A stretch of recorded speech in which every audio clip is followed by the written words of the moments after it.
Hello everyone, welcome back to YouTube channel. दोस्तों, आज इस वीडियो में जानेंगे कि हरितालिका तीज की पूजा कैसे करनी चाहिए और कम चीज़ों में हमें पूजा कैसे करनी चाहिए। देखिए दोस्तों, हरितालिका तीज से एक दिन पहले हमें अपने सर धो करके यानी कि बाल धो करके और स्नान कर लेना चाहिए और एक दिन पहले ही हमें शुद्ध सात्विक भोजन करना चाहिए। उसके बाद दूसरे दिन इसकी पूजा करनी चाहिए।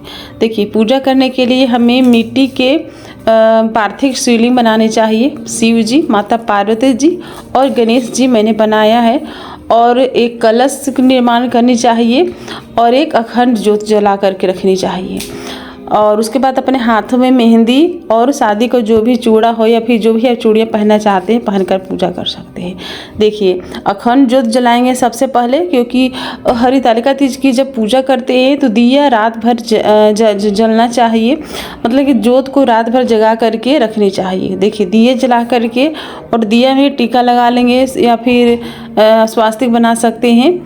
देखिए, ज्योत जलाने के बाद, क्योंकि ये ज्योत जो है अखंड ज्योत रात भर जलने वाली है, उसके बाद गणेश जी, माता पार्वती जी और शिव जी की पूजा करेंगे। देखिए, जल डाल करके और उसके बाद देखिए फोटो में जल के छींटे लगा लेंगे, कलश में जल के छींटे लगा लेंगे और चौकी के चारों तरफ भी जल के छींटे लगा करके शुद्ध कर लेंगे। और जल में आपको गंगा जल मिलाना है। उसके बाद अब हम पंचामृत स्नान कराएंगे गणेश जी के ऊपर, फिर माता पार्वती जी और शिव जी के ऊपर इस तरह से पंचामृत स्नान कराएंगे। तो देखिए, हरितालिका तीज में मिट्टी के पार्थिव शिवलिंग या फिर बालू के पार्थिव शिवलिंग बना करके पूजा करनी चाहिए। उसके बाद देखिए, वस्त्र चढ़ाएंगे सभी को, गणेश जी को, माता पार्वती जी को, शिव जी को, और हम इनको टीका लगाएंगे। तो देखिए, सभी को चंदन का टीका लगा देंगे, शिव जी को भी चंदन का टीका लगाएंगे। और उसके बाद जो कलश है और जो हमने ज्योत जलाई है सबको चावल चढ़ाएंगे और पुष्प चढ़ाएंगे। तो देखिए, इस तरह से सबको पुष्प चढ़ा देंगे। अगर आपको शिव जी के लिए सफ़ेद पुष्प मिल जाता है तो सफ़ेद पुष्प ज़रूर चढ़ाएं। उसके बाद देखिए, गणेश जी को सिंदूर चढ़ाएंगे और उसके बाद माता पार्वती जी को सिंदूर चढ़ाएंगे। तो देखिए, जो शादी का सिंहोरा है उसी से हम सिंदूर लगाएंगे।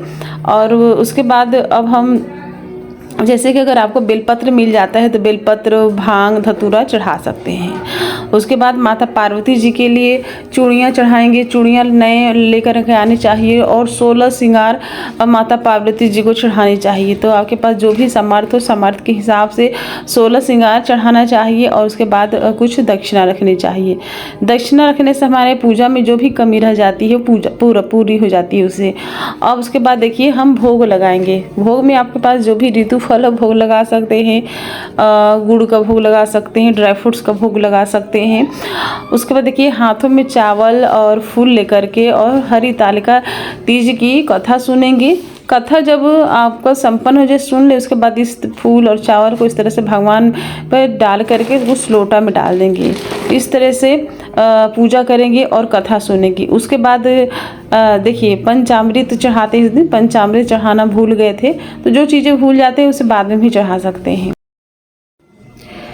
देखिए, जब पूजा संपन्न हो जाए तो उसके बाद हमें लास्ट में सिंहोरा यानी कि जो अपना सिंदूरदानी है उसे हमें माता पार्वती जी से सुहाग लेनी चाहिए। तो इस तरह से आप माता पार्वती को लगा करके हम अपने मांग में लगाते जाएंगे। तो 3 बार या 5 बार या 7 बार इस तरह से आप सुहाग माता पार्वती जी से ले सकते हैं सिंहोरा से। और फिर इस सिंहोरे को यहीं पूजा के स्थान पर ही रखनी चाहिए।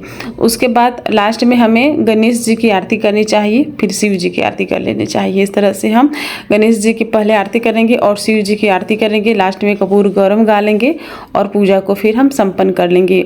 और हरितालिका तीज की जो व्रत होती है ये बिल्कुल निर्जला रखा जाता है। इसमें ना हम अन्न खाते हैं, ना ही जल ग्रहण करते हैं और बिल्कुल पूरी रात्रि जागरण करनी चाहिए, अखंड ज्योत जलानी चाहिए। उसके बाद दूसरे दिन अपने व्रत का पारण करना चाहिए। देखिए, दूसरे दिन आपको पारण कैसे करनी है।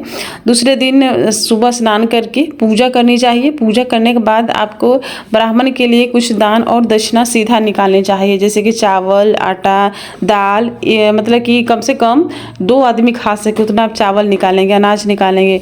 जैसे पंडित पंडिताइन 2 जोड़े में आप सीधा निकालेंगे और उसके बाद उसे छू करके कुछ दक्षिणा रखेंगे और उसे दान करके या कुंवारी कन्या को खिला करके और उसके बाद आप अपने व्रत का खाना खा सकते हैं। तो इस तरह से हमें हरितालिका तीज की पूजा करनी चाहिए और दूसरे दिन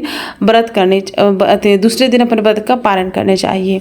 तो देखिए मैंने बिल्कुल कम चीज़ों से आपको पूजा करके दिखाई है। तो आई होप आपको पसंद आई होगी तो लाइक कीजिएगा और चैनल पर नए हैं तो चैनल को सब्सक्राइब कर लीजिएगा और वीडियो को ज़्यादा से ज़्यादा फ्रेंड एंड फैमिली के साथ शेयर कीजिएगा। तो फिर मिलेंगे एक नई वीडियो के साथ, तब तक के लिए हरे कृष्णा, राधे राधे।